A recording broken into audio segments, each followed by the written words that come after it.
Okay, it's the end of the session. I'm here in beautiful Hancock Park, and this is Lola's Roadmap to Success. Now, Lola is an incredibly high energy dog. She's a puppy as well, so that's a combination that can produce a lot of excitement and in many cases a lot of unwanted behaviors like jumping up at people at the door, digging holes in your backyard. So we worked on a lot of control exercises or elements of control exercises in this session. I'm going to start this off by talking about the door. One of the primary reasons the Guardians wanted to do the session was because Lola gets really excited at the door, likes to jump up on people. Now, she is a very high energy dog, so exercising her before people come to the door is really going to set her up for success. But what a lot of people do is they don't actually create a learning environment for the dog to learn. We don't teach them how to behave and then put them in the most advanced situation possible. And then we get frustrated when the dog doesn't behave the way that we have not taught them to behave. So in this session, we talk a lot about kind of the same methodology that when we have children. We have to teach them boundaries, manners, politeness, how to say please and thank you, and so on and so forth. Teaching a dog how to behave at the door is no different. So when we come home, if our dog's really excitement and jumping up on us and we scold the dog or push it off or yell at it or whatever those things, you shouldn't do any of those because any attention is validating to a dog unless you're being abusive, and that'll really screw up your relationship. So if the dog jumps up on you and you're responding or pushing them off or verbalizing, you're kind of validating that behavior. So one of the things that we did, we went over hand targeting. And what I'd like you guys to do is when you start coming home, I'd like you to start setting your dog up for success and then practice hand targeting once you come through the door.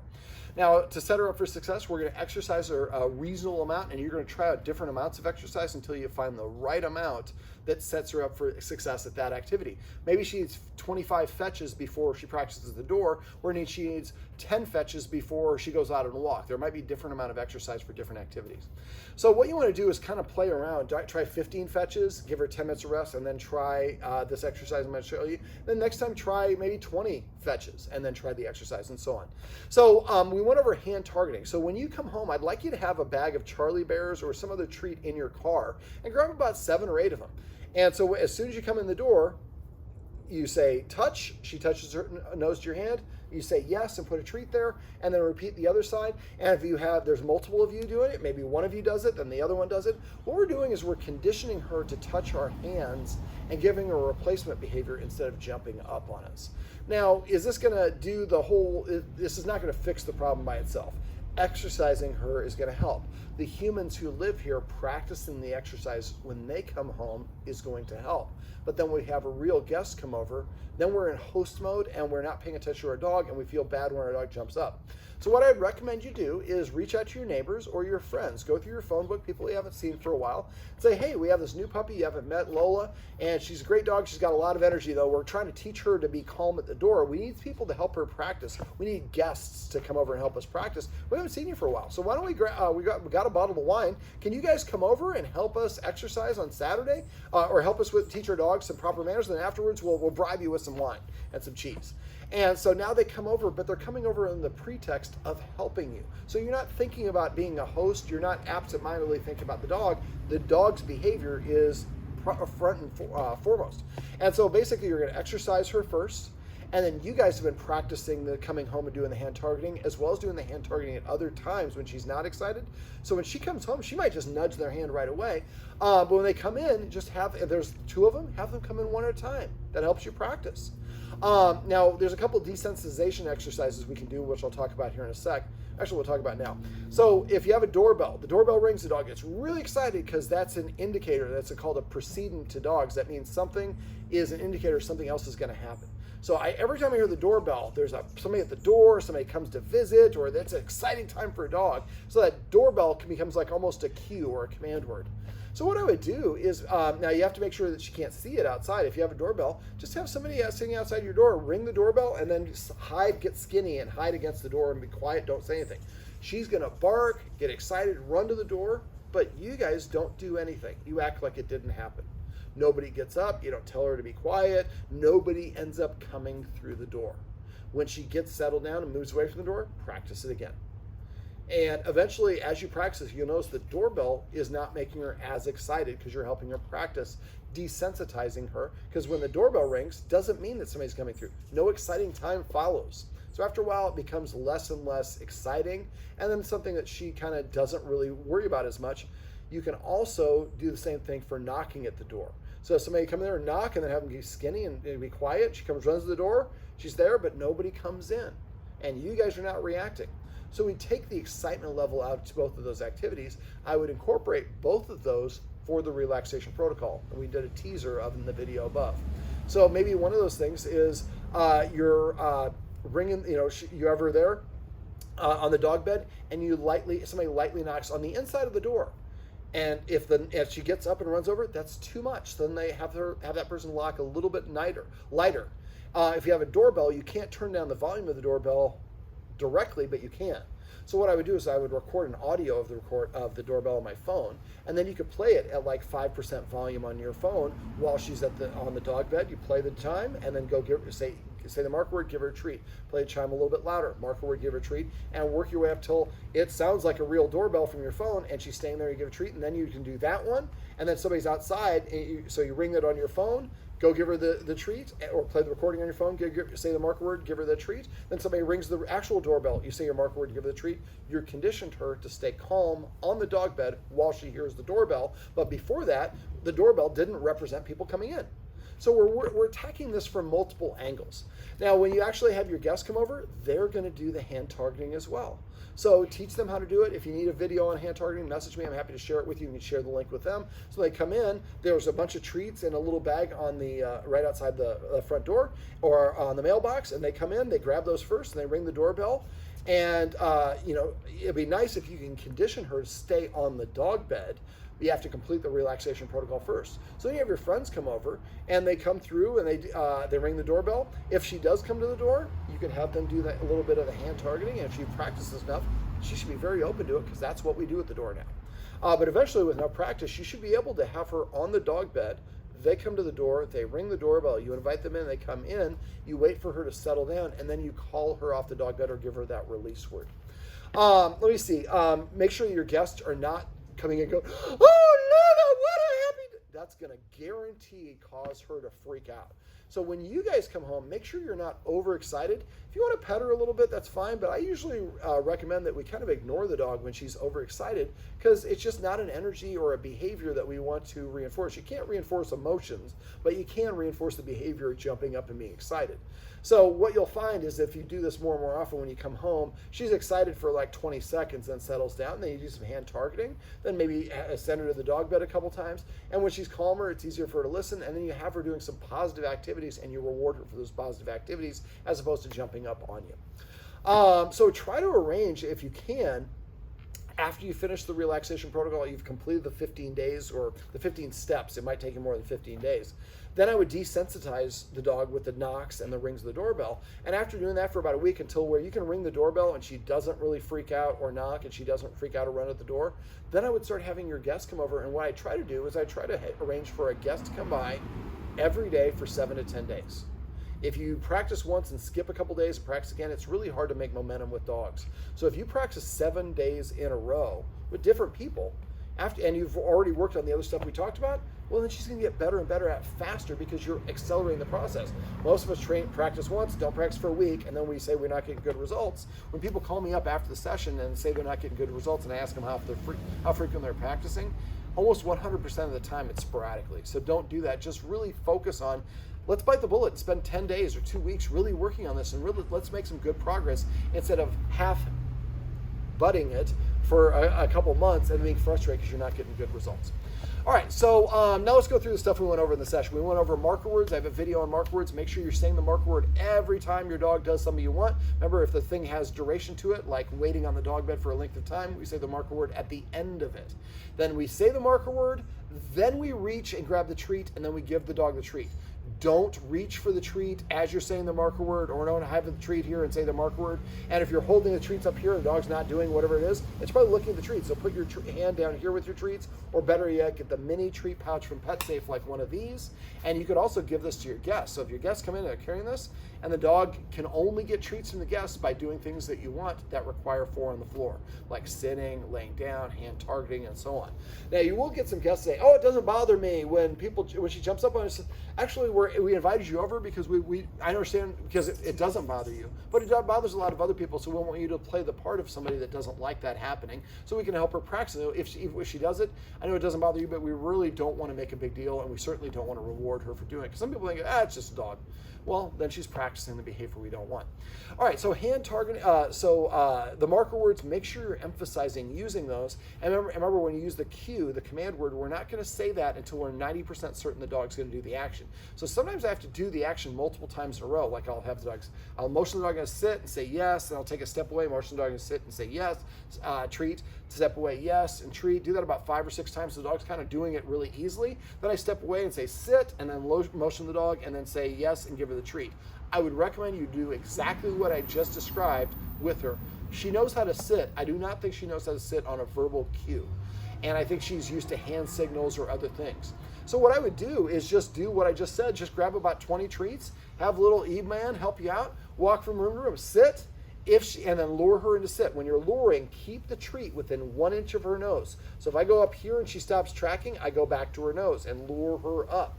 So what I try to do is, this is the dog's head and this is the dog's butt, is I try to lure it up, keeping it up, and as their head goes to a certain angle, they'll put their butt down to get more elevation. And when that happens, then I say yes and lower the treat and pop the treat in their mouth. Then I go to the next room. So I'm luring her into a sit, and until it gets to the point where I can lure her very easily. And I would do this, walk around your house from room to room. Grab like 15 treats, 20 treats, walk around your house and do this 3 times a day. It's a very simple exercise. And eventually, after you get to the point where you lure her easily, then you're saying sit and then luring her and then saying yes and give her the treat. And eventually you say sit, her butt hits the ground, you give her the treat, and you can drop saying yes. But don't be afraid to use yes. It's a good learning tool. Keep on using it until the dog is doing it easily, and then start trying to introduce the cue. Hand targeting, like I said, is something we went over. I have a video on that, but please practice that in the house. And I would have your son practice that as well. It's a great way for engagement. And when guest comes over, that's a great thing where you can have everybody sitting on the couch and have the guest and play a game where she comes over and touches hands. Now, I understand you want to entertain with your guests, but that's why having these guests come over for 7 to 10 days or 2 weeks where they're in on it with you, they're happy to help doing these things. Now we're helping the dog practice the appropriate behaviors. Now we can also do things like have a lick ban. So we exercise the dog before people come over. We've desensitized the dog from the knocks and the ringing of the doorbell. She's practiced guests coming over and staying on the dog bed because of the relaxation protocol. And then the guests come in and we do the relaxation protocol or the hand targeting. And she gets used to different activities as her way of engaging with the humans. Let me see. We also went over the positive interrupters. That's saying beep 3 times in a row, or puppy, puppy, puppy in a high-pitched voice like puppy, puppy, puppy. And then when the dog looks at you, then you throw your hand down for hand targeting or do something to get them to come to you. And then once they come to you, yes, when they touch your hand, put the treat there, and then pull out a lick mat. Give her a bully stick. Give her a Kong filled with peanut butter. Give her a puzzle toy. Cow kneecap are one of my dog's favorite things to chew on. So the idea is we give her a replacement behavior so she doesn't go back to digging the hole or whatever it was she was doing. Now, if she is digging the hole or doing those things, that's an indication that she has too much energy. So we went over exercise. So remember, letting her sniff on a walk will burn more energy than walking. It also is calming and confidence building. So walk for time, not for a circuit. And just give yourself a certain amount of time, and once that buzzer goes off for half the time, cross the street and come back for the other. As long as it's safe to do so, let her go wherever she wants. Try to avoid not holding on the leash. The guardian had the leash attached here, and she was holding it here in this hand, and she was keeping it short. The more you pull on the leash, the more you're going to cause your dog to pull against you. So what I would have you do is we'll talk about stuff we did in the front yard. So when I was doing I'll talk about the last thing I did first, and I'll stand up and show you right here. So when you're doing this, remember, so if I want her on, this is my right side, so you guys were on the left, I believe. So you hold your treat out like this, show her, and then you sweep your arm and leg back, turn her towards you, and then come back and keep your hand behind the seam of your pants. And as soon as she gets into this position, say yes and give her the treat, then turn to face her, lure her back and do the same thing, turn to face her. And eventually when I lure her back, I lure them back, they come back, then I raise the treat up to put the dog into a sit, and then I say the yes word and give her the treat, then I turn and do that again. That's something I would recommend you guys do in your house. do out in the front, and eventually when you're walking, or walk that box of your front yard in the front yard like I was showing you, and you could have a whole bunch of treats in his hand, hold them behind your seam, and have one here. She's punching your hand, nibbling your hand, and after a step you say yes, release the treat. Then she can smell that you have more, so you wiggle another one down to your fingers, take another step, say yes, and get a treat. And eventually you're taking 2 steps before you're saying yes and releasing the treat. 3 steps, yes, and releasing the treat. Work your way up to about 5 or 6 steps. When you get to about 5 or 6 steps, with her stay in that position, then what I do is when she gets here, I raise it here, and I immediately go down and say yes. But eventually I walk and I take 1 step with the treat up here, and she's in that position. Don't move too quickly to this though. If she starts moving in front of you, in front of your seam, when you're holding it here, go back to holding it here. And you can also do the hand targeting if you want. And eventually you get to the point where you pull it up here and you're walking like 5 paces. She's walking in a nice heel position. It's not the heel, but she's looking up at you, and they say yes and give her the treat. When you are, the other one that we did was the orientation game. So walk out there, put the leash around your hand, hold it in your hand, put the treats in your hand, and then have this hand free. And then basically what I do is I wait for, I toss 1 treat, she goes and gets it, I wait for her to look back at me, I say yes, then I throw another treat away. So she's getting 5 or 6 treats. I would do this in your yard at first, in the house if you have to, then in your yard, and then maybe every second house you maybe have 7 or 10 treats. You throw one, she looks back at you, yes, you throw another one, yes, yes. So you're having your practice going and sniffing the ground, disengaging from the ground, looking at you, being rewarded for doing so, and then you allow her to sniff the ground and look for another reinforcement. That's a great way to get her to look at you. Every time you're walking and she looks at you, say your marker word and hold that treat down, and give her that treat. She's probably looking, like when she's looking, you should probably hear if she's in front. And the other thing, she's not going to be looking the same way. She's going to be looking forward. So if you find her getting in front a lot, then I would just go 5 paces, stop. And then I let her go wherever she wants with the leash, as long as it's safe to do so. I have a treat in my hand, I'm waiting. As soon as she looks at me, I say yes, and I hold the treat out. She has to come back to me to get the treat. She's practicing coming back to me. Then I walk another 5 steps, and before I stop. So she gets to sniff as much as she wants. And when she looks at me, and what you're going to find, if you're rewarding every time she voluntarily looks at you, you stop every other house or so and play forget the name of the game, the orientation game where you're throwing those treats. And then every time she looks at you, you're giving her a treat. And then you're doing hand targeting. All of a sudden, you're becoming somebody who's giving a lot of treats. All I have to do is look at you and I get a treat, or touch your hand, I get a treat. Well, now I'm not looking at everything else in the environment as much, and also my humans are now letting me sniff. They're letting me use that full leash. So I don't have to pull so much, because I don't have to pull and force to get what I want. My humans are allowing me to do that. Also, exercising her before the walk will take that top level of energy and play around with a number of fetches or whatever it is you do till you find that right amount. If she gets 13 fetches, boy, that walk is beautiful. Well, then you can set her up for success for that. Let me see, what else? And we can set up a follow-up session to work on her reactivity in the yard, some counter conditioning on that, and leash training at the same time if you want. But let's focus on the rest of the stuff in this video, give it a couple weeks and see how it goes, and then we'll set up a follow-up session if we need to. Let's see, we also went over for other forms of exercise. So Sniff Walks is number 1. You can get her a doggy backpack and fill it up with weight, but make sure you check with your vet to make sure your vet is comfortable with carrying that weight. The vet might want her to get a little bit older, and her bones a little stronger, and her joints more solidified before you do that. But that's a nice way to burn extra energy as well. Playing tug of war, especially for her, because she's got a little bit of a teething issue, so tooth issue. So you're playing tug of war. As soon as she touches you with her teeth, you just let go of it, and then the game is over. And if you're consistent, the instant she touches the very first time, the game ends. Eventually, she'll learn to be more precise with her teeth and not touch you with her teeth. Don't let her nibble on your hands absentmindedly. You're watching TV and she's nibbling. Don't do that, because that's practice and that's okay. For dogs, not saying no to a dog is very similar to saying that's okay with me. Not objecting is how dogs disagree. So if you're not objecting, that's kind of your way of saying I'm cool with you mouthing me, but if you're cool with mouthing me, then you can mouth all people is the way that she thinks about it. Let me say, also keep in mind that if she's overly tired, she might get very aggressive about being mouthy. If that's the case, she probably needs a nap. Remember, she needs to sleep probably anywhere from about 13 to 15, 16 hours a day. So if it's been a while since she's up and she's really mouthy, that's probably why. Let me see, what else? Games of fetch. And for fetch, build and control. So as you throw it each time, say fetch as you throw it. When she gets it, show her that you have a treat. When she runs back to you, hold that treat to her nose. When she drops it, say your yes and put the treat in her mouth. Pick the ball up. Once she knows how to sit, say sit. Once she sits, then say fetch and throw the ball. So now you're asking her to practice a little self-restraint and self-control by sitting, practice listening to you. And the more, even though it's practicing listening to you for fetch, that's an excited activity. So you're helping her practice some self-control through something that's an analog of the excitement of at the door.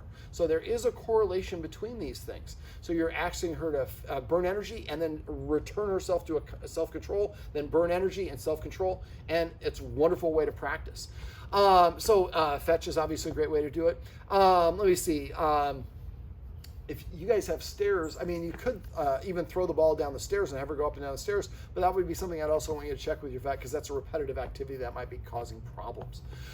We also went over a mental exercise. So mental exercise like feeding out of a snuffle mat. I would highly recommend you guys get a snuffle mat and some treat dispensing toys. Feed half of each meal out of the snuffle mat, and then get about 3 or 4 other treat dispensing toys and rotate. So half of the snuffle mat and then toy A for breakfast, half the snuffle mat and toy B for dinner. And the next day, half the snuffle mat for breakfast and toy C for, so you're rotating. And get the not just balls, so different ones, so it's different problem solving methods. And that's a nice way to sneak in exercise because she's using her nose and burning energy and working for food, which boosts her self-esteem.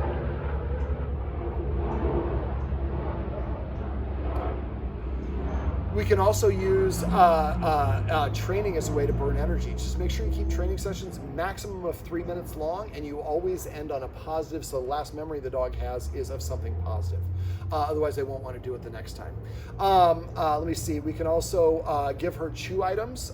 She really likes to chew, but there's other things besides bully sticks. You can get a cow kneecap. You can get a trachea, a no hide or a cow cheek, cow ears, marrow bones. There are different things along those lines, so that you might want to get a variety of different things like that. Also, lick mats and Kongs filled with peanut butter. So, and I would, when you have your guests come over, I would have one of each of those ready to go. So after you do, you exercise her first, they come over, they put you a little hand targeting, she sits, settles down, then give her a lick mat, give her something to do. What is she doing? She's practicing licking the lick mat while she's not jumping up on your guest. Don't discount that as practice. That really is practice. Let me see.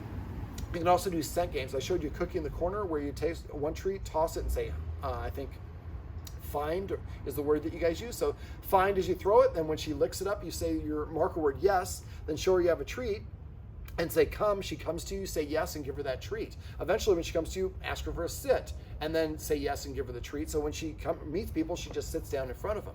So we're sneaking that the come in as, because she's coming back to us anyway, so let's just reinforce a stronger recall. And the next time I throw 2 treats and say find as I throw it, and then she as she licks it up, say yes for each one. Now it's important to remember, this is a rarity. Almost never do we say the marker word at the same time the dog gets the treat. It's really important. This is a rare exercise because getting the treat is the goal of the exercise. But normally you would say the marker word for the action, and then that buys you up to 2 seconds to give the dog the treat. They should almost never come at the same time unless you're doing Cookie in the Corner. And I have a video on that if you want to refresh her on the Cookie in the Corner as well. Cookie in the Corner I introduced because it's a nice scent game. And eventually you would just hide the treats and have little E-Man hide the treats, and not too hard. And then you come in and he says, find! And then she goes and searches with her nose. Remember, the nose drains a lot of energy. And so now she's searching for those treats, and you say marker word each time she gets it. And you can make them a little bit harder and harder. And Google scent games. There's a whole bunch of variety of scent games out there. So the idea is to come up with a rhythm. I think for her, she's probably going to need about 6 to 10 exercise or mental stimulation sessions throughout the day. So try to come up with it every 2, 3, or 4 hours, but also get her some exercise or mental stimulation before things happen. And if people are coming to visit you, you should have a couple of mental exercises that she can do while your guests are there. So maybe she does and you can go for a little bit of a walk with some of your guests. It's California, it's usually beautiful. Go for a little bit of a walk. Now, there's a lot of distractions. What is she doing? She's practicing being around your guests without jumping up on them because she's sniffing the ground. And then your guests, and every once in a while, stop, when your nose is not, don't ask when her nose is on the ground. When her nose gets up, have your guest say sit. She sits, yes, then give her a treat. What is she doing? She's practicing listening to your guest. She's practicing sitting and being rewarded for your guest. The more that happens, the less jumping behavior you're going to get at the door.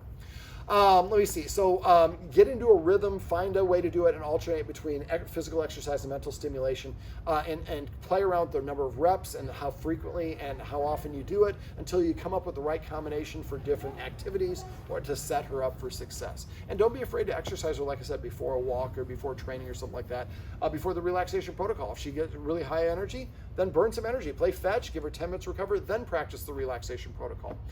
For the relaxation protocol, that's another way to drain energy because it's going to require her using her muscle. So for that one, I didn't go over the instructions for that of the video about the relaxation protocol. I'd like you to do each one of the people in the family to do that same. So day 15 or day 1, all 3 of us do it. Mom or dad does it first, then mom or dad does it second while the child is watching, then mom or dad coaches the child through it last. By that point, the dog's used to it. But I wouldn't do them bang, bang. I would probably have one person do it in the morning, and then the other parent do it in the afternoon or evening, and then the child does it immediately after the parent does it. But we don't want to have all 3 of them together because that's not going to be as beneficial. But I want everybody in the house doing this so the dog is practicing listening to each person in the house. And that will really help. And then again, if you need to, back up to a half step or a previous step, and there might be some days where you didn't do very well, let's repeat it. The goal is not to complete the exercise. The goal is to get the results the exercise engenders, which is dogs sitting calmly on the dog bed while the doorbell rings or guests arrive or the little one runs around or whatever the case may be. If you have questions or problems with that one, make sure you message me. We also talked about petting with a purpose and passive training. Petting with a purpose is if you would like to pet your dog or your dog is asking you to pet. Remember, that's kind of with children, we give them do-overs. Go make me some pizza. Would you like to ask for that again? Can you please give me some pizza? And then you go make the pizza. So when your dog nudges you or paws at you or does something like that, you ask it again to sit or to lay down. If it's already sitting, ask it to sit here, or ask it to lay down. Don't ask it to shake.